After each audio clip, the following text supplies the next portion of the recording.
আমি এ ধরনের কোনো কিছু জানি না, আমি বলতেও পারবো না। প্রতিকুর রহমান ছেলেটির সঙ্গে আমার কোনো আলাপ নেই। আমি ওনাদের মুখেই শুনি ছেলেটি খুব ডেডিকেটেড সিপিএমের বা যে সংগঠন করে রাজনৈতিক কর্মী হিসেবে খুব ডেডিকেটেড এবং গ্রাউন্ড লেভেলে কাজ করেন। আমি শুনেছি, আমার সঙ্গে কোনো আলাপ নেই।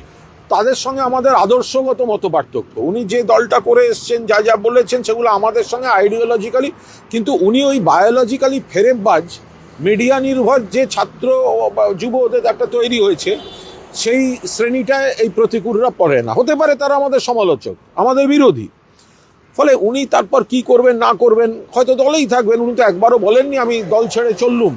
ফলে এই নিয়ে আমার কোনো মন্তব্যই নেই। আর এর মাঝখানে ওদের বায়োলজিক্যাল ফেরেববাজ একটা শ্রেণী আছে যাদের এলাকায় দেখা যায় না। প্রতিকূলরা এলাকায় বাড়ি বাড়ি ঘুরে, আর এরা মুখে চুন পাউডার মেখে এরা শুধুমাত্র মিডিয়া সোশ্যাল মিডিয়ায় থাকে, তার বাইরে যে খুঁজেও পাবেন না।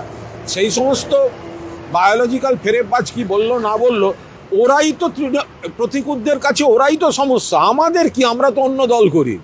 যারা প্রকৃত মানে সিপিএমটা মুছে গেছে, শুয়ে গেছে, উঠে গেছে, তার মধ্যেও যারা একটা নীতি আদর্শ ধরে, হতে পারে তাদের সঙ্গে আমাদের বায়োলজিক্যাল ব্যাটেল আছে, হতে পারে প্রতিকুর রহমানদের যে বিশ্বাস, যে পথ, সেটার সঙ্গে আমাদের মতপার্থক্য, কিন্তু তা একজন যে কোনো দলের একজন রাজনৈতিক কর্মী, তারা একটা ডেডিকেটেড রাজনৈতিক কর্মী হিসেবে ছিলেন।